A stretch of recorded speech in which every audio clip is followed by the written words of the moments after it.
Hi welcome to the YouTube channel Sai edu pharma. आज हम बात करेंगे एक्सपायरी डेट ऑफ मेडिसिन की और हम इसको डिटेल में जानेंगे। तो आज के इस वीडियो में हम क्या क्या देखेंगे, पहले जानेंगे एक्सपायरी डेट क्या होती है, फिर एक्सपायरी डेट को किस तरीके से डिटरमाइन किया जाता है, क्या होता है मेडिसिन का आफ्टर एक्सपायरी, किस तरीके से एक्सपायरी डेट या शेल्फ लाइफ स्टोरेज से रिलेटेड होती है, फिर सेफ्टी टिप्स कौन से होते हैं और साथ ही साथ एग्जाम्पल्स देखेंगे कि एक्सपायरी डेट किस तरीके से मेडिसिन को अफेक्ट करती है और अगर मेडिसिन एक्सपायर हो गई हैं तो उसको किस तरीके से हम डिस्पोज ऑफ कर सकते हैं, उसके बेस्ट डिस्पोजल मेथड्स को जानेंगे। तो आइए सबसे पहले जाने एक्सपायरी डेट क्या होती है।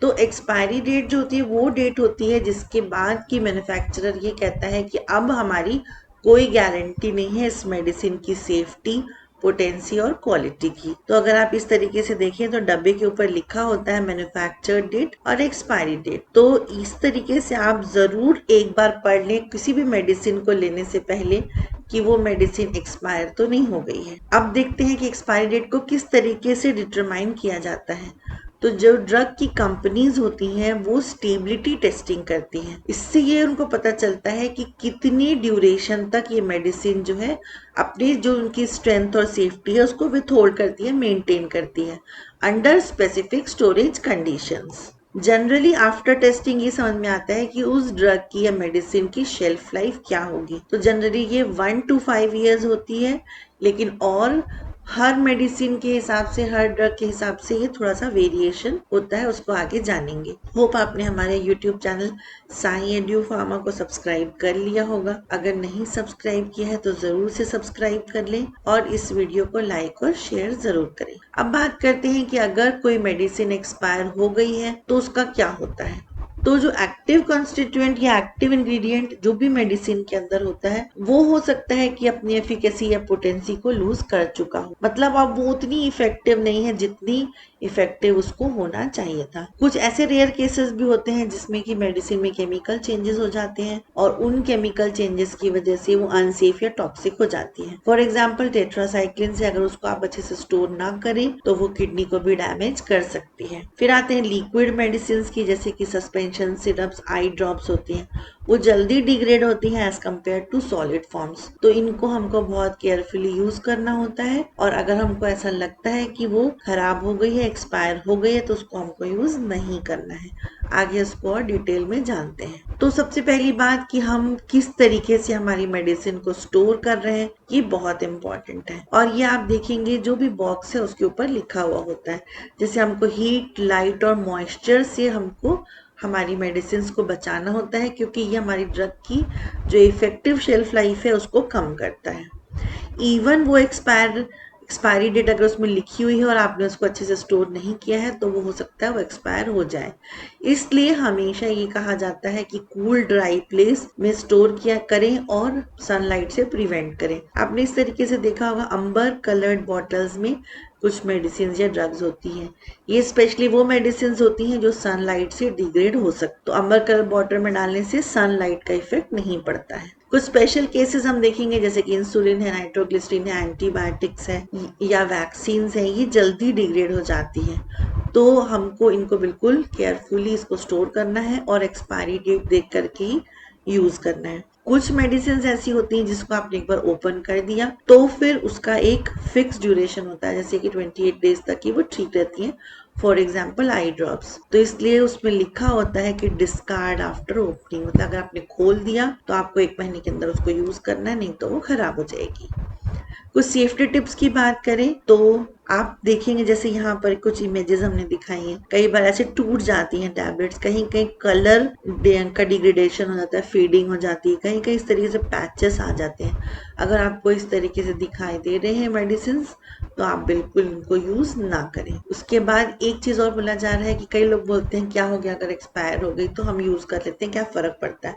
तो नहीं, सबसे बेस्ट है कि अगर आपको दिख रहा है कि आपकी मेडिसिन की एक्सपायरी डेट हो चुकी है तो आप उसको नहीं यूज करिए, ये आपके लिए सबसे सेफेस्ट चॉइस है। उसके बाद आपको ध्यान देना है कि किस तरीके से उसको डिस्पोज ऑफ करना है। सबसे बेस्ट तो है कि आप कंपनी को वापस कर दें, हम जहाँ से आपने स्टोर से परचेज किया उनको वापस कर दें। नहीं तो इसके अलावा भी कुछ और मेथड्स हैं, वो आगे हम आपको बताएंगे। अब हम बात करते हैं कुछ एग्जाम्पल्स की। जैसे सबसे पहले सबसे कॉमन हम यूज करते हैं अपने घरों में टैबलेट्स और कैप्सूल्स। इसकी शेल्फ लाइफ होती है 2 to 5 years। क्या होता है इसकी एक्सपायरी के बाद? ग्रेजुअली इसकी पोटेंसी का लॉस होता है। जनरली ये हार्मफुल नहीं होता है, बट इसकी इफेक्टिवनेस कम हो जाती है। रिस्क लेवल इसमें लो टू मीडियम होता है। और सबसे पहले तो देखने में भी अगर हमको ऐसा लगता है कि टूटी हुई टैबलेट है, चिपिंग है, इस तरीके से कुछ भी दिख रहा है, तो आप वो टैबलेट्स को, कैप्सूल्स को ना यूज करिए। ये देखिए, सबसे बहुत ही कॉमन एग्जाम्पल है पैरासीटामोल। जो फीवर होता है तो हम अक्सर यूज करते हैं। तो इसमें देखिए यहाँ पर लिखा हुआ मैन्युफैक्चर डेट और साथ में एक्सपायरी डेट। तो यहाँ लिखा है जुलाई 24, तो उसके बाद आपको इसको यूज नहीं करना है। सिमिलरली कैप्सूल्स हैं, कैप्सूल में भी लिखा हुआ होता है। आप एक्सपायरी डेट देख लीजिए, जैसे यहाँ पर लिखा हुआ है 4/21, मतलब अप्रैल 21 के बाद आपको इसको यूज नहीं करना है। अब बात करते हैं हम कुछ एंटीबायोटिक्स की, जो कि सॉलिड भी हो सकती है, लिक्विड भी हो सकती है। तो सॉलिड जो एंटीबायोटिक्स हैं उनकी शेल्फ लाइफ 2 to 3 years होती है। उसके बाद इसकी इफेक्टिवनेस कम हो जाती है, इनकम्प्लीट ट्रीटमेंट देगा और साथ ही रेजिस्टेंस का भी रिस्क होता है। तो इसमें रिस्क लेवल मीडियम है। अगर एंटीबायोटिक सस्पेंशन के फॉर्म में यानी लिक्विड के फॉर्म में, लिक्विड जल्दी डिग्रेड होता है। और कहीं कहीं आपने देखा होगा कि पाउडर फॉर्म में होता है, उसमें लिक्विड दिया होता है, आपको उसको रिकॉन्स्टिट्यूट करना होता है। तो 7 to 14 डेज के अंदर ही आपको रिकॉन्स्टिट्यूशन के बाद उसको यूज करना है। नहीं तो उसके बाद उसमें रैपिड डिग्रेडेशन हो जाएगा और फिर वो बैक्टीरिया को किल नहीं कर पाएगा और ट्रीटमेंट का फेलियर हो सकता है। इसमें रिस्क लेवल हाई है। तो एक बार आपने उसको लिक्विड डाल के जब रिकॉन्स्टिट्यूशन कर लिया, तो फिर आप 14 डेज के अंदर आपको उसको यूज करना है। जैसे कि ये कुछ यहाँ पर मैंने जस्ट फोटोग्राफ्स डाली हैं। जैसे यहाँ पर देखिए amoxicillin and potassium clavulanate oral suspension है। इसमें ये पाउडर्ड फॉर्म में होता है और साथ में इसमें वाटर दिया हुआ होता है। इसको इसमें डाल के शेक करके मिक्स करना हो। अब बात करते हैं आई ड्रॉप्स की। आई ड्रॉप्स में भले ही लिखा होता है 2 या 3 year, लेकिन अगर एक बार आपने ओपन कर लिया तो फिर 28 डेज के अंदर आपको उसको यूज करना है। उसके बाद अगर एक्सपायर हो चुकी है तो कंटामिनेशन का रिस्क होता है। और आई ड्रॉप्स हमको पता है स्टेराइल होना चाहिए, तो उस ड्यूरेशन के बाद इसमें स्टेरिलिटी भी कम हो जाती है, उसके कारण और इन्फेक्शन हो सकता है। तो रिस्क लेवल इसमें हाई होता है। तो इस तरीके से देखिए, जैसे ये एक आई ड्रॉप है, यहाँ पर देखिए इस डायरेक्शन में लिखा हुआ है use the solution with in 1 month after opening the vial. तो भले इसमें मैन्युफैक्चर और एक्सपायरी डेट अलग लिखी हो, लेकिन अगर यहाँ डायरेक्शन दिया हुआ है, इसका मतलब है कि आपको 1 महीने के अंदर इसको यूज करना है जब आपने इसको ओपन कर लिया। नेक्स्ट आता है इंसुलिन। इंसुलिन में इसकी शेल्फ लाइफ 1 to 2 years होती है जब ये सील हो। एक बार ओपन हो गया तो फिर 28 डेज के अंदर आपको इसको यूज करना है, नहीं तो इसकी पोटेंसी कम हो जाती है और फिर ये ब्लड शुगर लेवल को मेंटेन नहीं करता है। इसमें रिस्क लेवल हाई है। तो ये कुछ इमेजेस जस्ट मैंने ली है कि इस तरीके से कुछ इंसुलिन जो है वो हमको मार्केट में अवेलेबल है। ये कुछ वॉयल्स हैं जिसमें देखो यहाँ पर लिखा हुआ है, इमेजेस है इसमें कि अगर इंसुलिन की वॉयल में प्रेसिपिटेशन हो, लंपी हो, फ्रॉस्टेड हो, तो इस कंडीशन में भी आपको ये वाली इंसुलिन नहीं यूज करनी है। नेक्स्ट आता है नाइट्रोग्लिसरीन। ये यूज होता है फॉर चेस्ट पेन। इसकी भी शेल्फ लाइफ 1 to 2 years है। अगर ये एक्सपायर हो गई है तो इसकी पोटेंसी कम हो जाती है और फिर ये इमरजेंसी के ड्यूरेशन में आपके काम नहीं आएगी। इसमें रिस्क लेवल वेरी हाई है। ये कुछ इमेज हमने दी है, इसमें आप देखिए कि नाइट्रोग्लिसरीन इन 5% डेक्सट्रोज इंजेक्शन है। नेक्स्ट आते हैं वैक्सीन। वैक्सीन हम सभी जानते हैं बहुत इंपॉर्टेंट है और इसमें कुछ दिनों से लेके कुछ मंथ तक ही इनकी शेल्फ लाइफ होती है। अगर इसकी एक्सपायरी डेट हो गई, मतलब पोटेंसी खत्म हो गई, आपको इसको बिल्कुल भी यूज नहीं करना है। इसमें रिस्क लेवल वेरी हाई होता है। तो अलग अलग वैक्सीन्स का अलग अलग ड्यूरेशन होता है, तो आप उसको देख लें और उसमें क्या डेट दी हुई है उसके हिसाब से हमको यूज करना है। और साथ ही साथ ये जो स्टोरेज कंडीशन दी हुई है, जैसे यहाँ पे लिखा है स्टोर एट 2 to 8 डिग्री, तो इसी में स्टोर करना है। कई लोग उसको फ्रीज कर देते हैं, यहाँ पर देखिए लिखा है कि फ्रीज नहीं करना है। तो स्टोरेज कंडीशन वैक्सीन के लिए बहुत इंपॉर्टेंट। फिर आते हैं टॉपिकल क्रीम्स और ऑइंटमेंट्स। इसकी शेल्फ लाइफ 1 to 3 years होती है और उसके बाद इसमें इफेक्ट कम हो जाता है और कभी कभी कंटामिनेशन भी होने के चांसेस हैं, बट इसमें रिस्क लेवल मीडियम होती है। तो इस तरीके से आप देख लीजिए, जो आपका कंटेनर है उसके ऊपर लिखा हुआ होता है एक्सपायरी डेट, उसको देख करके ही आप इसको यूज करें। नेक्स्ट आते हैं हार्मोन थेरेपी, एग्जाम्पल थायरोक्सिन, ये भी बहुत इंपॉर्टेंट है। इसकी शेल्फ लाइफ होती है 1 to 2 ईयर्स।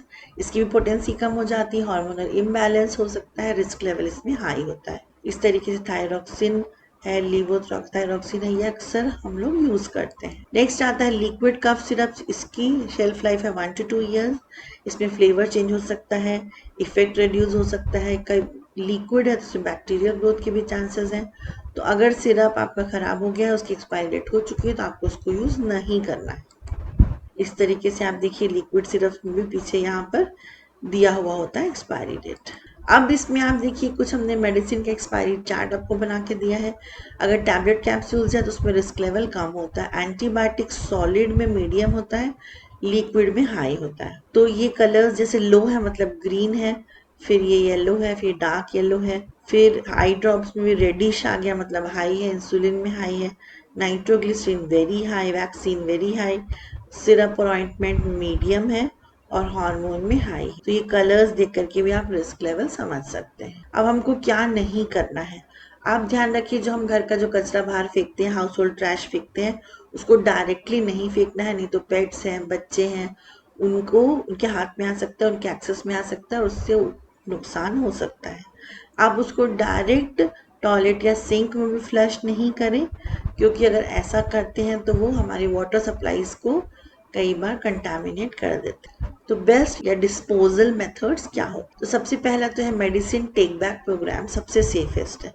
कुछ फार्मेसीज हैं, हॉस्पिटल्स हैं, कम्युनिटी हेल्थ सेंटर्स हैं, जहाँ पर ड्रॉप बॉक्सेस होते हैं, स्पेशल कलेक्शन ट्रेज होती हैं, कलेक्शन डेज होते हैं, जहाँ पर आप जा करके आपकी एक्सपायर्ड मेडिसिन को उनको वापस कर सकते हैं। उसके बाद नेक्स्ट होता है कि अगर ऐसा टेक बैक प्रोग्राम अवेलेबल नहीं है तो mix seal and dispose method होता है। इसमें आपको क्या करना है, ओरिजिनल कंटेनर्स इसको रिमूव करना है, उसको स्क्रैच ऑफ करना है पर्सनल इंफॉर्मेशन ऑन लेबल्स, फिर मेडिसिन को मिक्स करके और used coffee grounds cat litter या डर्ट के साथ आप उसको उसमें मिक्स कर सकते हैं। उसको सील करिए प्लास्टिक बैग में, लीक प्रूफ कंटेनर में, और उसको फिर आप फेंक सकते हैं।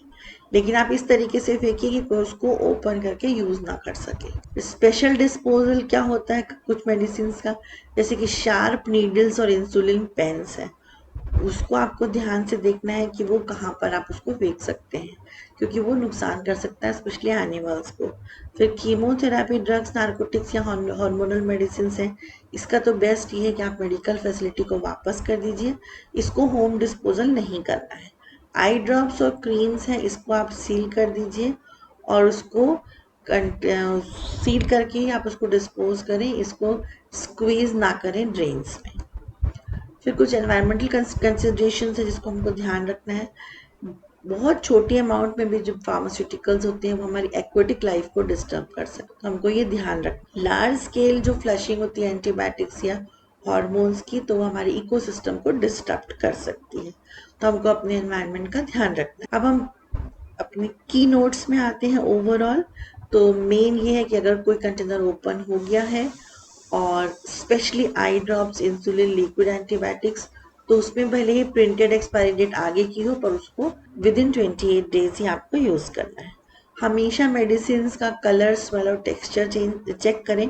अगर आपको लगता है कि उसमें कोई चेंज हो गया तो उसको बिल्कुल यूज ना करें। कुछ ड्रग्स होते हैं जैसे कि टेट्रासाइक्लिन, वो टॉक्सिक हो सकती हैं आफ्टर एक्सपायरी, तो उनको भी आपको बिल्कुल केयरफुली उनको यूज नहीं करना है। सो होप आपको ये वीडियो अच्छा लगा होगा। Stay connected with Sai edu pharma, इसी तरीके के और वीडियोस हम लेके आते रहेंगे। Do like, share and subscribe the channel Sai edu pharma.